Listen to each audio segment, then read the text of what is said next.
How's everyone doing today? This is Gary the Numbers Guy, and I'm with GG33, and today we got a special interview for you guys. First of all, here's Bridget. Say hi. Hello, how are you? And right over there is the man of the hour, the original Joe Rogan. Joe, how you doing today?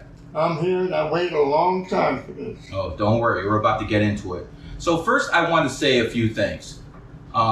Joe is not here to defend himself, so I will be asking questions on a fair and non-biased way. Having said that, we know some facts of the case. Before we go into Joe and all that stuff, tell us a little bit about yourself, sir. I was born in 1941, You're the snake. St. Michael's Hospital, Newark. I went to grammar school in Harrison, New Jersey, Holy Cross. I went to high school in Harrison High School. Then I went in the Navy. You served our country. 4 years. What year, sir? 61 to 65. Thank you for your service and being a patriot. Thank you. I was a policeman when I came out. I did 30 years in the Harrison Police Department, retired as a lieutenant, and I covered a lot of bases. So you spent 4 years in the military serving our country and 30 years in the police force, correct? Yes, sir. Okay, that tells us a lot about your character. That tells you you're out here trying to serve and protect people, correct? No doubt about it. Tell us not what you have done, but what interests you in life. What type of person are you?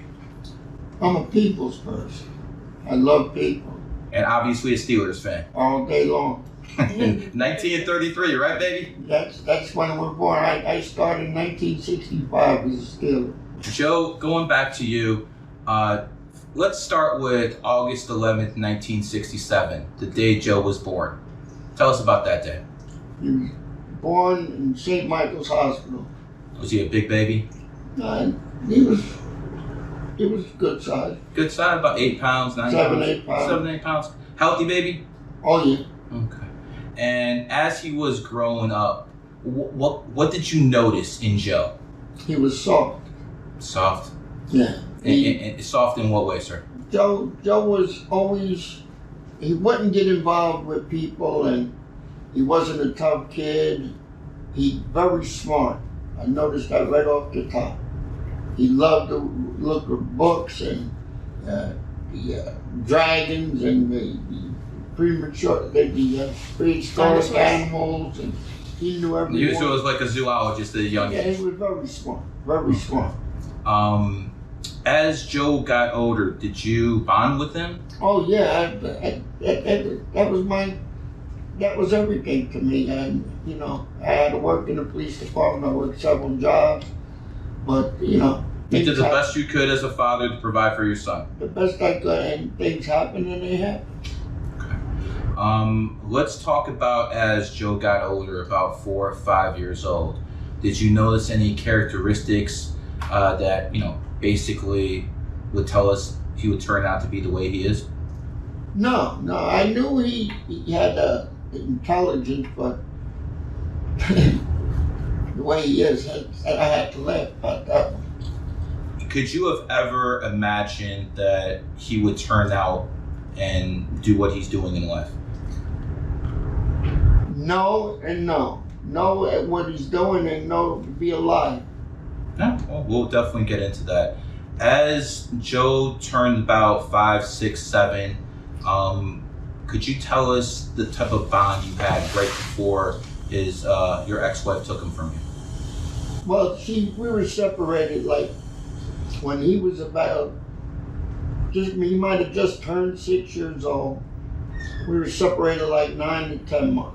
About 1973, we're taking it? Yes, Okay. I would say around 19. So Joe's born in 1967, the year of the goat, and 1973 is the year the ox is enemy sign. So that would make sense that there was a separation during that time. Mm-hmm. Tell us what your relationship was like with Joe during this separation, this 9 months. I had it. So with Joe, I was trying to be there every Friday for the weekend. Of course, my job didn't let me go every Friday, but I would go over and pick him up every weekend. And I would take him over to my mom's house. We would stay there.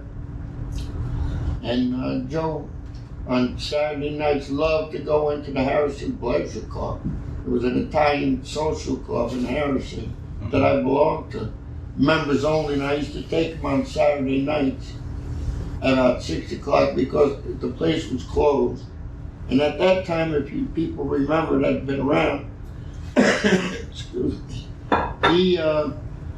he would love to go there, sit down, have his Coca-Cola, and I'd give him a handful of quarters, he would play the jukebox.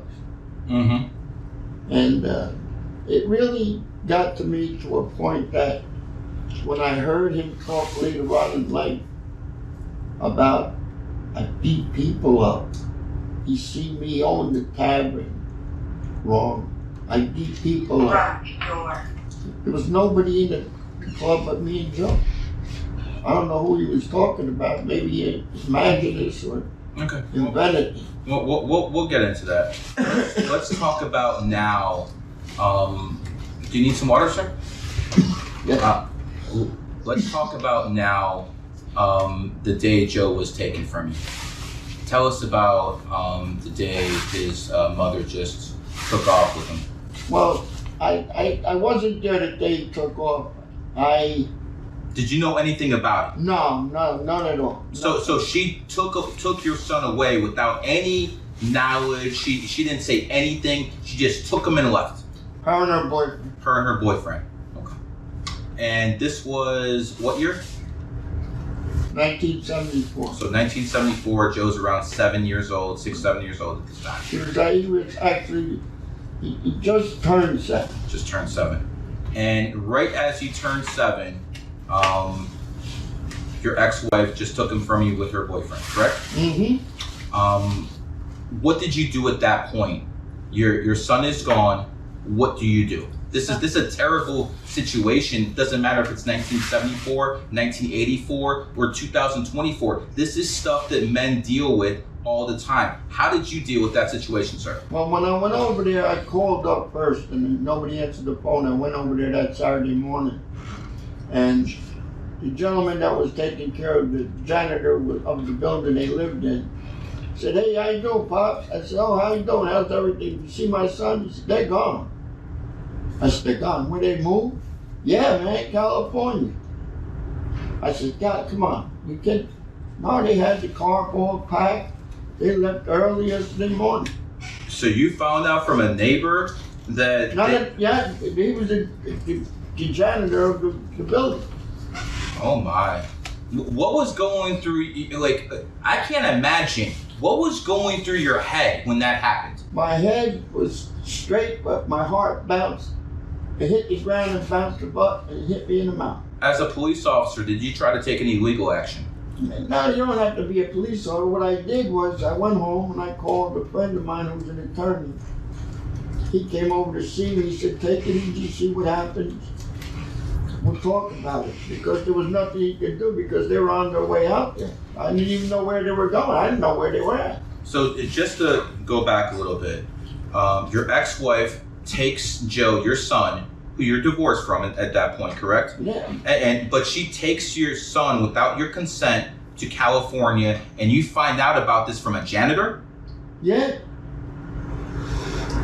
Yeah. Listen, I can't think of many worse things than taking someone's son away from them. See, this is one of the problems in society. We need a strong family unit. I am privileged, not because of my skin. I am privileged because I had a mother and a father. Mother and father? So you were privileged in this life. Absolutely. Joe was not privileged because his mother took his father away from him. This is something that a lot of men deal with in society today, and I just want to make this example clear. I can't think of anything that's worse. Sir, how did you deal with this? Well, about a week and a half after he was gone, I get a letter from the San Francisco welfare that I had to pay $135 a week. Wow, that's how we find out, huh? So I said, wait a minute. I called my friend again, the lawyer. He came on Saturday morning to my house. He was in court at the time. and I had to go to work in the police department. And I went in, and he come to my house. We sat down. He said, "Let me see that." The letter. I gave him the letter. He says, "Hold on to that. I'll call them Monday." He said, "Did we ever go to a court? We never went to no court for her to get the clearance to take him out of the state." I says, "No, we never went no place. I don't know what you're talking about, because I didn't know that law was there." He said to me, he said, "You just can't do this." So I said, "Well, we'll find out." So when he got the call, I got a call from the San Francisco. He called them, they called me, they said that the case was dropped, the lawyer had all his paperwork sent to him, whatever. So when he came over to my house, he said to me, he said, "Joe," he said, "she can't do this. She had to get a judge to sign off on your son to make sure that she can leave properly." What she did was illegal. Illegal. It was like kidnapping. Was she punished for it? Never. Never.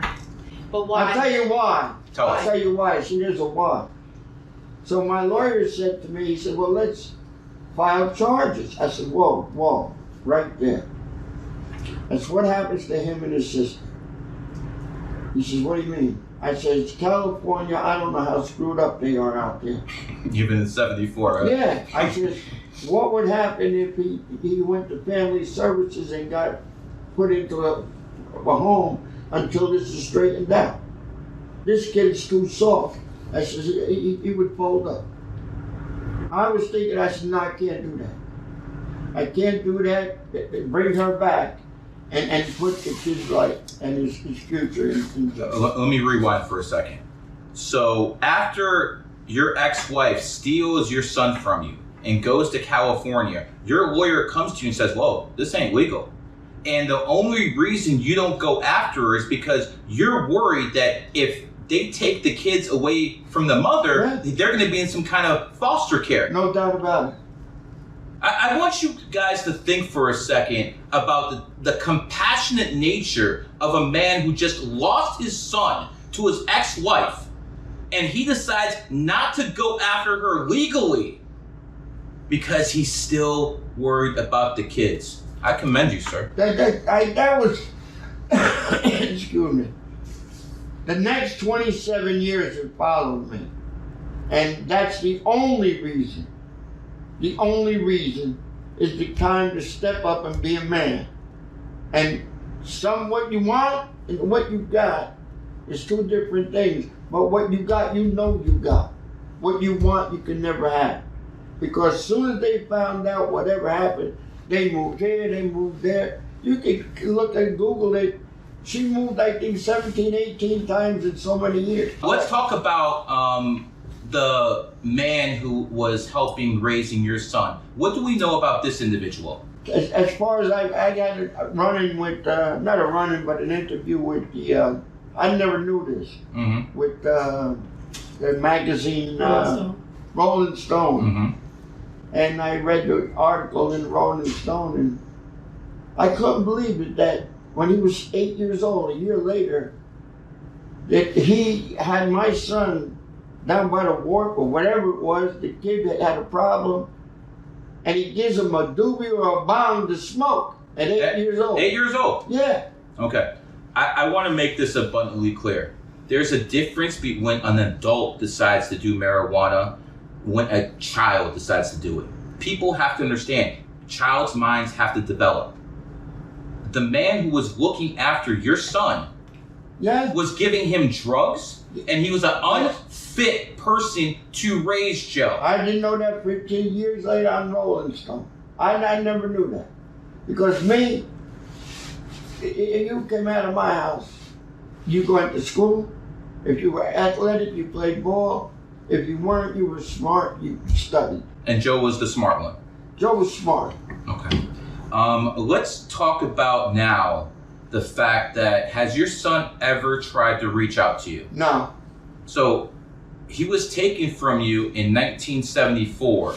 We're talking about almost 50 freaking years. Joe Rogan, who was beloved by so many people, Joe Rogan, who was stolen from you, he never once even tried to reach out to you. No, Joe, listen, everybody out there, I'm going to tell you straight up. I only know how to go straight. Right here, down the line, Charlie Brown. Here it comes. Joe's full of shit in plain English. He's nothing but, he went to drama school. You can see he's a drama queen. With emphasis on queen. I don't think that's definitely up there, man. Even he can't get mad at that. No, he's a drama queen. Everything is drama to him. And when you look at him, people tell me, I don't look at him on TV because my parents, my street, my life, where I came from, you don't do no doobies and bombs. Not at 8 years old. No, not even when you were 15, 18, we didn't do that. We were trying to live the straight life and be the right thing. That's why I got such beautiful daughters, man. Let me bring Bridget into this. Being raised by this man, pretty much I'm assuming, he's been a part of your life all your 44 years. Has he been a good influence on you? And if so, please just tell us how. My father is, he's my biggest fan, and he's my role model. From birth till now, he's just given me and my sister such a wonderful life.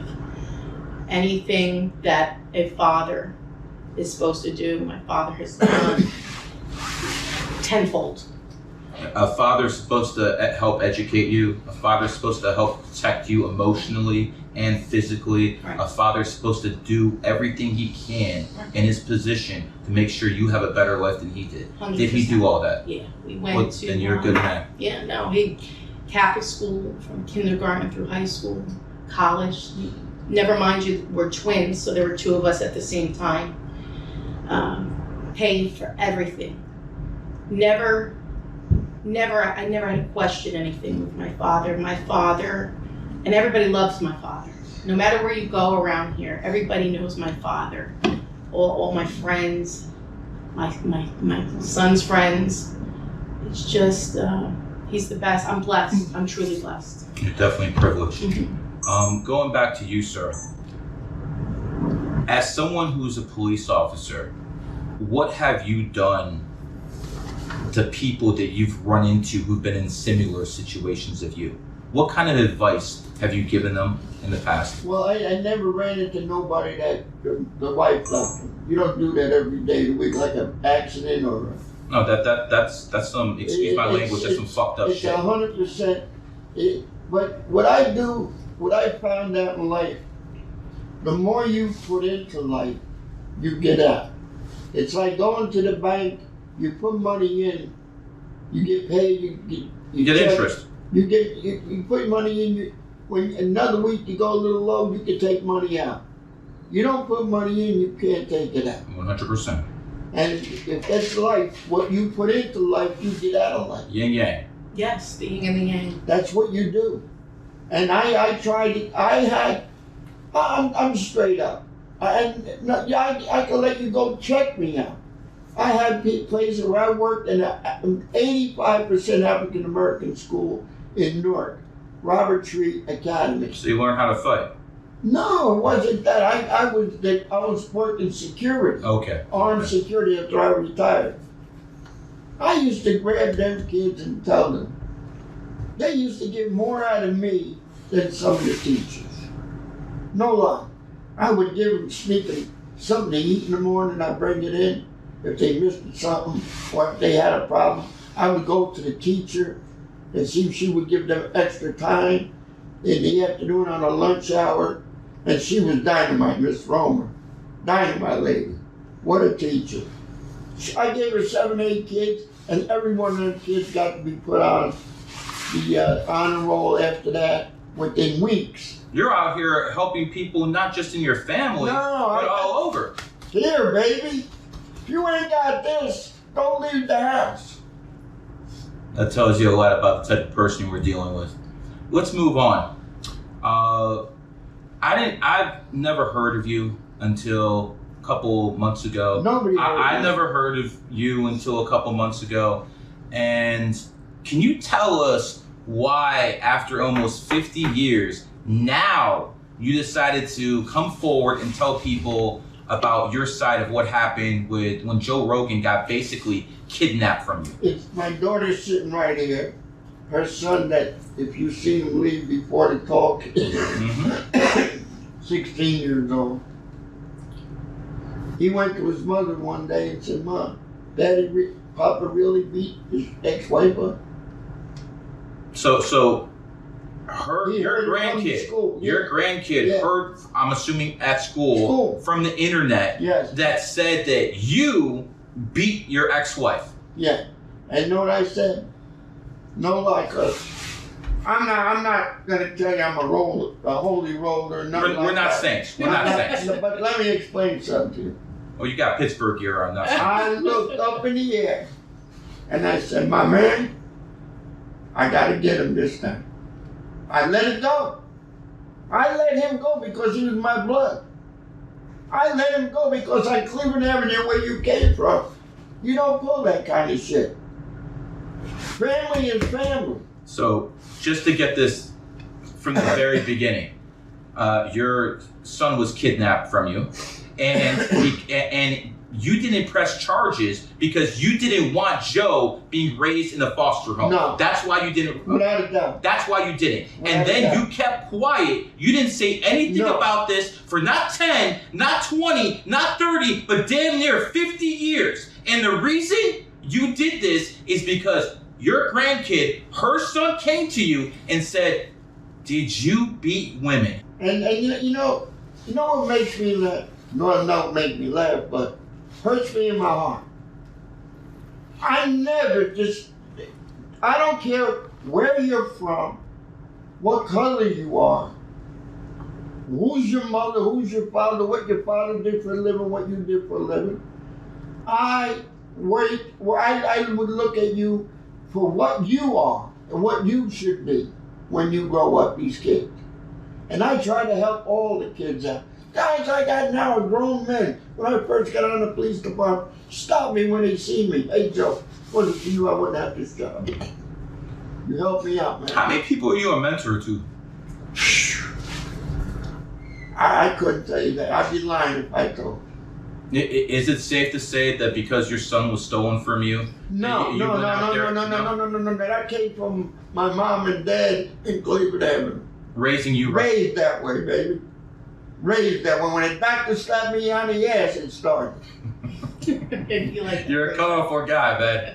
You're almost as colorful. I got more. I bet you do. So let's get into it. You let your son go, who was stolen from you, and you get this message that your grandson now is questioning whether you beat someone. Tell us what you're going through in that moment. When I went through that moment was, I said to myself, well, it's an expression I had from back then. I don't want to say it on this podcast because it's a little... It's okay. All right. Be yourself, brother. I said to myself, I said, Lord, I waited 48 years. But here I am, I'm back in the hood. And mother made it, motherfucker. I'm getting him.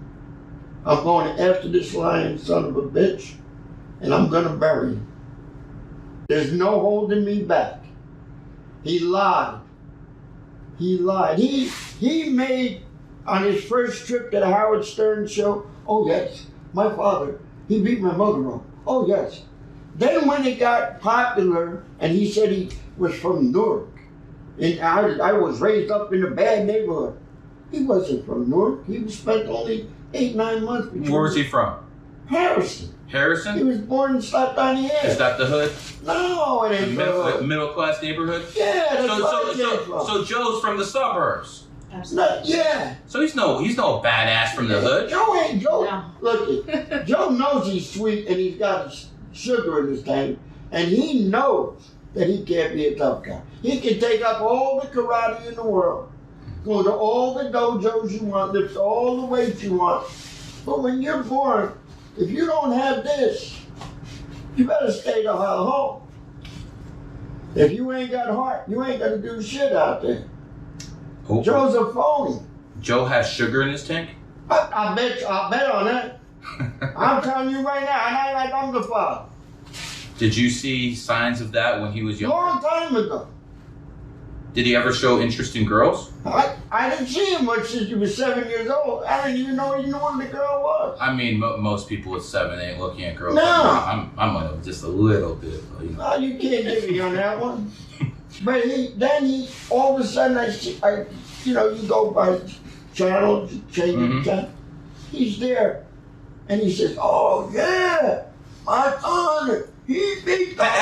Did he ever say that he saw you do that? No. So it's all allegations. He never said he saw it with his own eyes. Never. Okay, so he's getting all this information from basically your ex-wife. Later on, he made it up. Okay. I believe he made it up. You believe he wasn't told this by your ex-wife? Oh no. He was told that, so that's why he left New Jersey. Mm-hmm. Okay. That's where that comes in. I think a good point that we need to add here is that Joe has a biological sister, a full biological sister from my father. Okay. And she is a year younger, approximately a year younger. What is her name? Joe. Laura Rogan. Okay. And Laura was in the picture as well. So if Joe was 7, Laura was 6. And why isn't she ever brought up? Why doesn't anybody know about her? Where's her memory of all of these? Was she taken too? Absolutely. Yeah. It was. So it wasn't just Joe, it was also the sister that was taken. Yes, the 2 kids. Do you have a relationship with this other No, I didn't even know where they were. Okay. Look, today you got Google. Yeah, you got this, you got Yellow that. Pages You back can then. holler out the window and get somebody in Chicago. Okay. Then you had to scrap and scrape. You didn't know I was a cop. And I couldn't let my personal life interfere with my police life. When I go in, I punch that clock, I give the time 8 hours. It ain't 8 hours isn't for me. 8 hours is for Has she ever said that you're guilty of anything? She had to say something. Where did he get the information? But here's my point now. And everybody skips this. Let's hear it. Except me and my daughter. And my other daughter, my wife, and everybody. Once we talked to the the Sun magazine, and we gave the information to Joe. They did a couple articles on me and my daughter and that. Once they talked to the Sun, then my lawyer, I went to see my lawyer, and he got involved, the one that helped me with that security case. And he sent them a cease? We sent Joe a cease and desist letter from further defaming my father. And what happened with that? Joe has not spoken of my father since. Okay, so you rattled his cage a little bit. He didn't have a cage. He had a bullshit line. He had a bullshit line. Joe is, I said he's a drama queen. Joe got what he got. All them people, I feel sorry for you out there that follow him on the podcast. From here and here, I'm telling you the truth, I feel sorry for you. Because you listen to a liar. You know, there's this one story that sticks out in my mind that I just want to talk about. And Joe says that, he came from a latchkey home.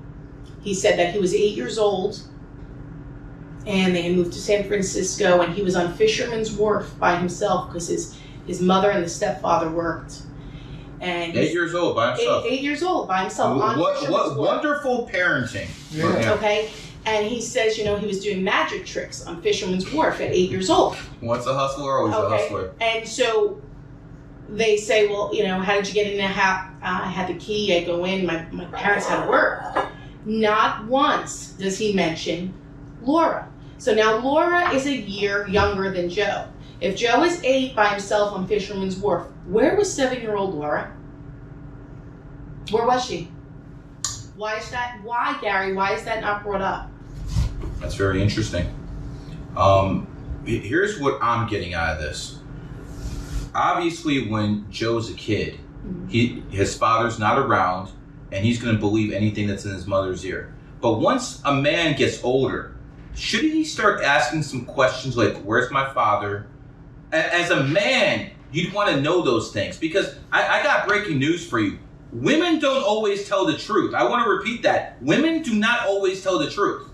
So, I mean, is that something you agree with as a woman? I mean, you know, I'm not one of them. Yeah, but you know where I'm coming from. But there are women that will maliciously use their children to get their way. So we have a woman who is in this dude's ear lying, but that's okay. Because we understand when he's a young kid, that's one thing. Once he gets older, in his 20s and his 30s, don't you think he'd want to reach out to his father and see who his father was, who not once went in the media before then and try to talk to him and try to make a big deal? I'm sitting across with this man right now. This ain't about money for him. You can look in that man's eyes. This is not about money for this man. He is pissed off because he did a lot of things to Joe, like basically not filing charges against his ex-wife to make sure he didn't go to foster care. 100%. You know, just the compassion of doing something like that after someone ripped your freaking heart out. And I'm assuming that's what happened. Yeah. And you still did something like that. That shows your character. That is not the character of someone who beats his wife.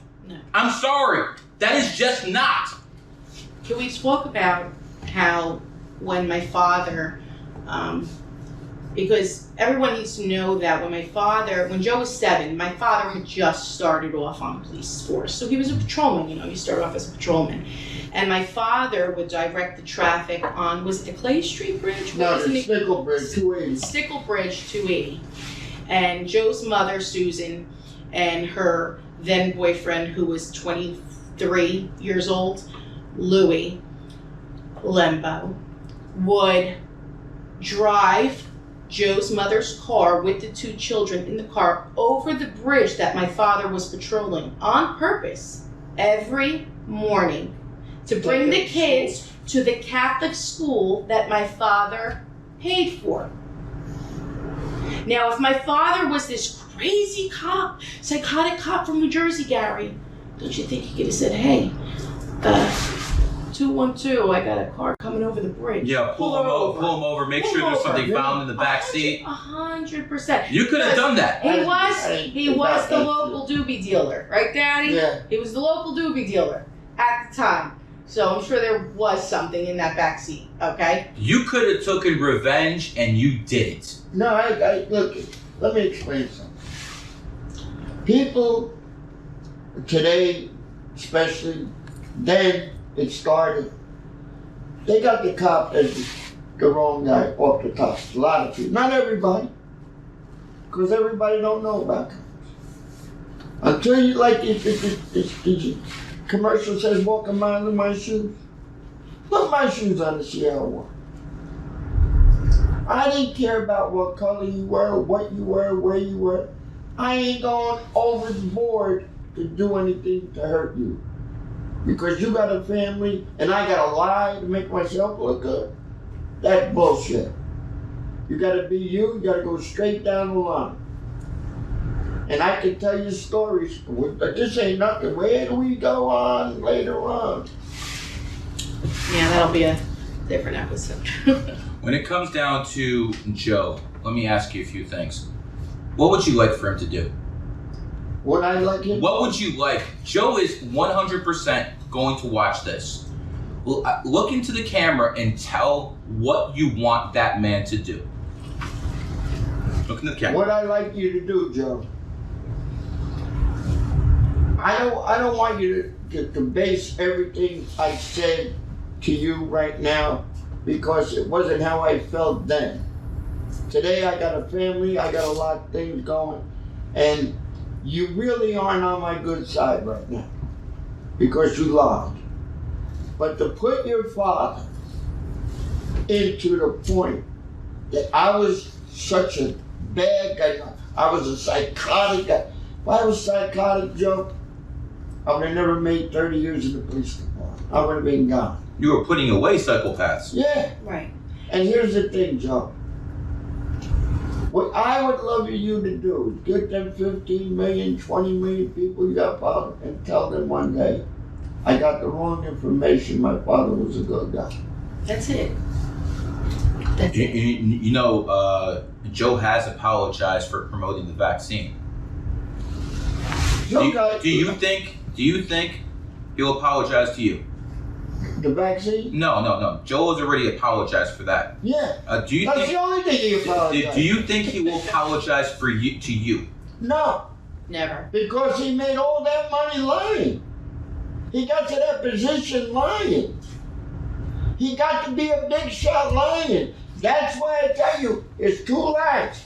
The one you see and the sugar-coated one on the side. As a grandparent, do you think you have a right to see your grandkids? I did at that time, but I'm not the grandparent no more. She got married and everything else. Let her do Those what are she still gotta your do. grandkids. I don't even know what kind of kids they got. I know he got adopted kids or whatever he did. He married some cocktail waitress or something. But you know, Joe lives a life for Joe. He could be in a round room and he's looking for a corner. It ain't gonna happen. You're not going to stop until you get an apology. That's all I want. So this is all going to stop. All these videos, everything stops when Joe says, Dad, I'm sorry, I had the wrong information. And it's over. No, the videos are not over. No. Joe deserves a kick in his ass. What would it take for Joe to come up and reconcile with you? What would it take? Besides an apology, what does Joe have to do for all of this to stop? Look in the camera and let us know. You gotta go to my way, my yard, my backyard, to me and my family, and apologize. But you don't have the balls, Joe. I told you that on the TikTok. You don't have the ball. TikTok, I told you straight up. I'm a straight guy. You don't even know what your father's about. I'm a serious man. In the police department, I was a serious man. I did my job. Playing ball, I was serious. That's why I was rated one of the top ball players in the country. You were a good athlete. I was there. What sport? Fast pitch, softball, soccer, baseball when I was in high school. But I made all sports. Contact hitter or power hitter? Who, me? Yeah. I can pop the ball, man. Pop it out the yard, Yeah, huh? oh yeah, without a doubt.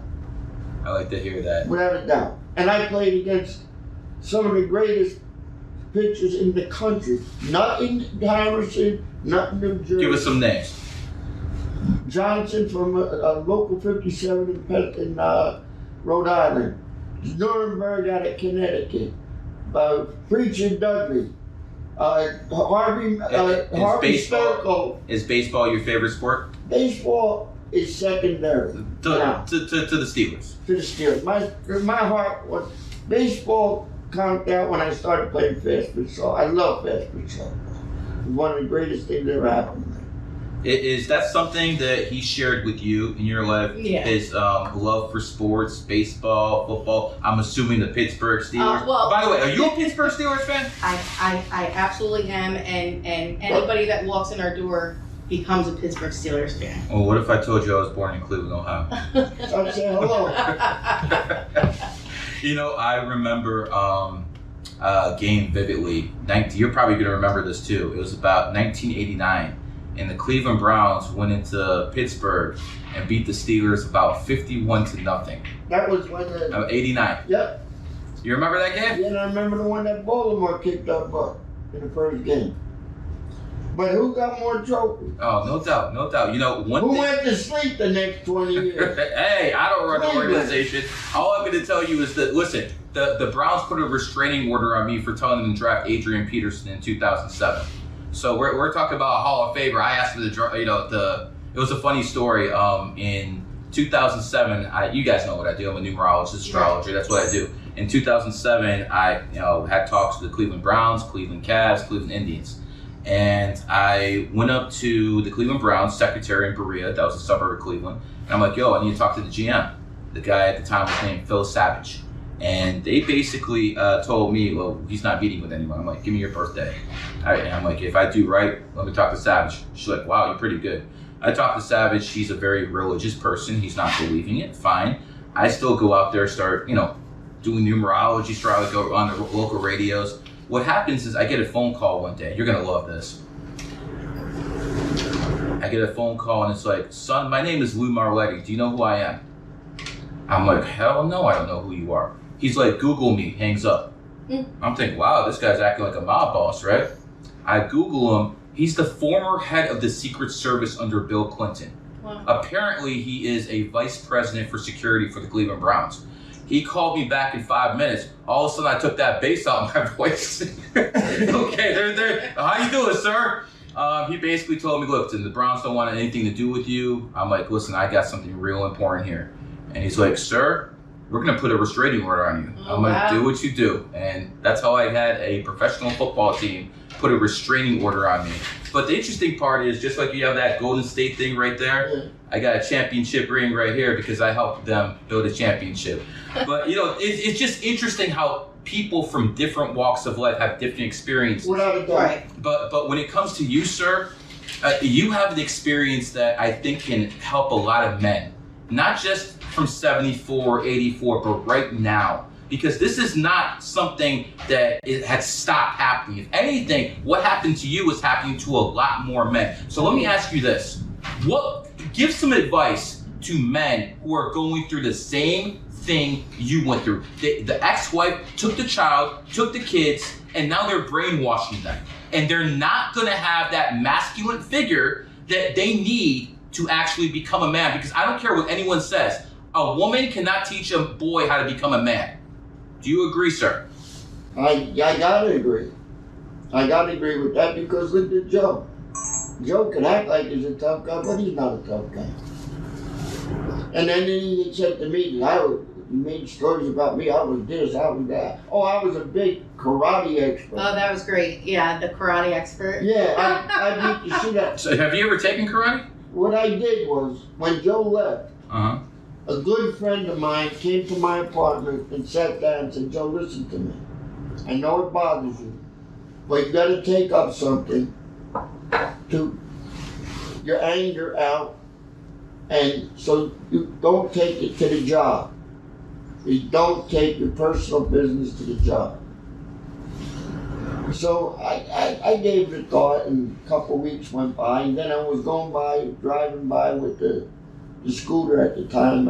I was doing the tickets, and a friend of mine came out of the school. I graduated high school with Eddie Doyle, who was a karate instructor. I looked at his Eddie, you still got the school in Kearney? Yeah, Mom, living there, boom, boom, boom. Eddie was a 7th or 6th, 7th or whatever degree. He was just terrific. And I knew Eddie would teach you because when I went to school with him, when I graduated with him, he was the type of a guy that everything had to be straight. He didn't just take it for the money. So I went to karate school about a year and a half or so, and all I did it for was my job, self-defense. And I'm going to be honest with you. I could say in 3 years, not 3 years, 3 times, it saved my ass. I would have been. Your job as a cop. I would have been either in a hospital or Is that something you would encourage a lot of police officers nowadays to do? Oh, without a doubt. Because there's a lot of phony cops out there. What do you mean by phony cops? They think they're tough, but they ain't. You put that. They got a badge. They got a badge. That don't make you pop out with spinach. Yeah, but when you have a badge, people are less likely to. No. That's what you got to get rid of. But that comes from leadership. Trickles down. If you got shit at the top, you're gonna have shit at the bottom. Well, we know with the president right now.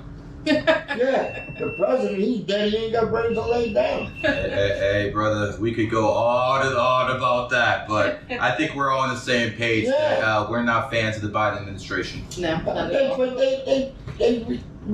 they forget one thing. This country is called the United States of America. And we better get united. Yeah. You seem like a pretty conservative guy. And you, conservative woman. When I heard Joe 10 years ago, it seemed like he was a liberal to me. That's what it seemed like because of the issues he's pushing. Mm. Now he seems to be like held strong on the conservative side. And I'm thinking, well, when did Joe become a conservative? To the way I look at things, it looks like the pendulum got thrown so far in the left that a leftist like Joe actually looks like a moderate now. Joe is what he wants to be because of the money. The money got where he is because he thinks he's too smart and he's too educated. You don't think Joe has political ideology? He's just where the money is. Come on, he can't take care of his family. How's he going to take care of a country or a city? No. What I mean is, you don't believe you don't believe he's a leftist or a rightist. He's whatever people pay him to do. I think that he likes controversy. Oh, 100%. Oh yeah, you're a talk show host. You gotta have it. So he likes controversy. Like he's number. I think the wrong thing they did was give him that number one over his head. That head went like that. If you look at his head, it got bigger. His head got bigger than his head. You know, a lot of people with Joe's birthday tend to do very well in media.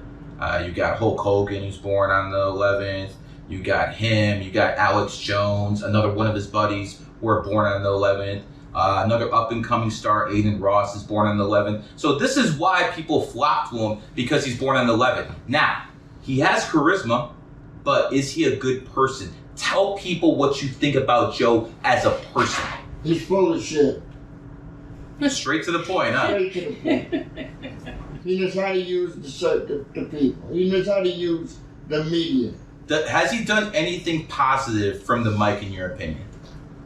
With all this influence he has Joe Rogan, can you look at Joe Rogan, even with some of the animosity you have, and be like, you know what? He at least did one good thing there. We'll start with you. Well, I mean, this is a hard question. I don't want to take anything away from anybody. Mm-hmm. If he earned it, he earned it. You know, he worked hard for it. I believe that whatever you put out into the universe, you get back. So obviously somewhere along the line he did something right. But the problem is he didn't do his old man right. Exactly. That's the base, where you come from. Okay? And at the end of the day, you built this success off of a lie. And I clearly remember as a teenager telling my father when Joe was on Howard Stern, Daddy, you know, he's saying a lot of crazy things about you. Bridget, leave him alone. What went into your thinking back then to say leave him alone? Why back then was it leave it alone, and now I want your throat? Leave it alone because I live my life. Right now, I got grandsons, and I don't want them, they know Papa for what Papa is. Right. I don't want them to think that because of what Joe Rogan said. You don't want on your tombstone to say white beater. No white beater. And what, you know, Joe is a figure in this. Has my kids love the UFC, okay? He's all over YouTube. He's all over TikTok. You know, I have a 16-year-old. I have a 16-year-old and I have an 8-year-old. Do I say, no Carlo, no Robert, you cannot watch them? Absolutely not. I'm not going to do that. But when my 16-year-old, who was about, 14, going on 15, came to me in the car, and he said, Mama, you know, everybody's saying that Joe Rogan said that Papa beat up his wife. I had to pull over. How did you feel in that moment? I pulled over because I felt a rush to my head, and I knew eventually you know, as kids get older, you can't hide things from them. And I want to be as honest as possible. And I said, you know, I pulled over and I turned around and I said to him, Robert, he did say that. He says, but why would he say that about Papa? And I said, because he's hurt. And hurt people hurt people. And when you get older, you're going to understand. Does my son believe Joe when he said? Absolutely not. But when I came home and I told my father, it was like all hell had broken loose. Party was over. All that leave Joe alone, all that That went out the window. That went out the window. Look it, I come from Cleveland Avenue. I did my thing. I protected people in life. I shut my mouth for all these years. Kept it quiet. Not too many guys would do that. No, that is a fact. This man I haven't heard a peep out of this man until recently. It's been almost 50 years. If this man had an agenda other than what he's telling you, I think it probably when it came out, like maybe 2011, 13, when Joe was already making it. Right, no, now it's, he's only saying anything because Joe got that big Spotify deal. Let me tell you. You could have done it before. It's ridiculous. Let me tell you something. When I was a cop, I didn't run away from guns, knives, fights. No, I knew where I had to go. You think I'm running away from a punk? You think I'm running away from this guy who thinks who he is and he can't, he really isn't what he is? And it's funny because a friend of ours, very good friend of ours, Danny, he had sent me a clip. Back in, I think, March 2021, Joe had Demi Lovato on his podcast. And he connected with her a lot because apparently there was a lot of domestic abuse in her home where her father beat her mother, okay? And he reflected on that, Joe, a lot. And that was one of the reasons why he brought her on the podcast. And apparently, you know, she had addiction issues that she suffered. And he believed that a lot of the domestic abuse brought on those addiction issues later on in her life. But what gets me is where he said in the interview, every child should know their parents. Every child should have their parents in their life. I quote, okay, but here you are, where my father had made numerous attempts to reach out to him, okay, when his grandfather died, right? His grandfather died. My father sent over his police officer friends. The funeral was held, the wake was held in Belleville, New Jersey. No response. No response. The police officers went over to the funeral parlor. Your father wants to see you. My father gets a call, Joe. He's not budging. Okay? When we were 19 years old, we reached out to him. He responds that my father's a sperm donor. He was in his beginning of his 30s. So for you to sit there and say, and you're sitting on this podcast where you have millions and millions of people taking shots at the man who can't defend himself. Taking shots at has never defended, because my father is a gentleman, okay? And what his mother did was illegal. She could have gotten locked up. Not only that, her boyfriend conspired with her. Her boyfriend is his stepfather now, okay? It is sick. I don't know how she sleeps at night, knowing that there is a man who literally lost his whole family, and she holds the key. She holds the key to the 55-year-old man right now who believes that my father was a psychopath and beat everybody up, okay? She holds that key. Why not come forward with the truth at this point? You're speaking nothing but common sense. And, you know, when you listen to Joe, he always talks about masculinity, and he's a UFC guy. Right. But what are you actually going to say when you were stolen as a child from your father? You were basically stolen. And what that basically means is you never got a chance to know this man. No. You never got a chance to know this man. If I'm a man, I'm going to at some point reach out to my father. 100%. Reach out to my father to hear his side of the story. How many times have I listened to your podcast, Joe, and you said there's two sides to every story? How come you never listen to this man's side of the story? Yeah. That's number one. Number two, whether you like it or not, you're a role model in this country. Yes, you. Whether you like it or not, that is what you signed up for when it comes to with all that fame and all that money. What does that mean?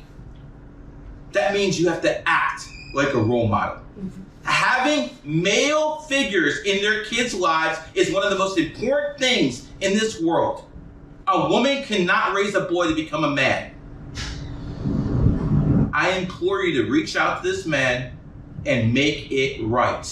I mean, and what really is mind-boggling to me is he tells a tale of my father being this, my father, he was this big, scary dude. He was really big. At my father's finest, he was 215 pounds, 5'10". Is that really big, Gary? Is that huge? I mean, this is a guy who works with UFC heavyweights. He sees these huge men in the ring every like single... Brock Lesnar, big boys. Absolutely. Big Now, boys. that's a big boy. It's a big boy. My dad is the farthest thing from what Joe has portrayed him to be all these years. And you know what else, Gary? Before my daughter leaves the conversation. It's amazing he called me a sperm donor. But, and he didn't like God. He doesn't believe in God. He doesn't believe in God. Listen to me now. But he must have forgot the time when he was with Howard Stern and them. And he got two, not one, two strippers pregnant. Wait. Whoa. One, I believe, it was his first girlfriend. He'd gotten her pregnant. They had an abortion, okay? And then the second was an 18-year-old girl named Crystal, stripper. I have a picture of her on my phone. And he didn't know she was pregnant. So when Howard brings him on, he also brings in Crystal. What year was this? Oh, God, it had to be I don't know. We're talking about 15 I mean, years this ago, had to be, no, more than that. This was the 20? early 2000s. So this is early 2000s, Yeah. and he's doing stuff like that before he was actually the man. Could you imagine what he's doing now? No, now. Could you imagine what he's doing now? Now he might be the woman. I can't. I just can't. Listen. Listen. Joe gets his charisma. Joe has charisma. We're not going to. He's born on the 11th. He should have charisma. Okay. But he gets it from my father. Okay. The apple don't fall far from the tree, does it? I hope it did. You know what, my friend? We're gonna end on that little note right there. Do you have any last words? No, it was a pleasure meeting you, Gary. It was a pleasure meeting you as well. Thank you. Original Joe, do you have any last words? Yeah. I'm original. I'll stay original. And I mean what I say, Joe. I'm a serious man. Your mother, your two uncles, they don't know me. They talk shit about me. But you don't know me. Read that letter that my lawyer sent you. Read it good, word for word. That's who I am, Joe. I want to end this podcast by saying this. Joe was not here to defend himself, but everything we put out here is factual. And that's what people out here who are listening, go back and review it and fact check this man. Oh, okay. If he was after money, he would have done this 20, 30 years ago. Absolutely. He did this because Joe embarrassed him. And let me tell you something. When you don't show people respect, this is the end result. And Joe, my last words. I'm straight. I'm talking straight. I didn't need no doobie or bong to talk this shit today, like you do. You needed encouragement because you squat when you got a piss.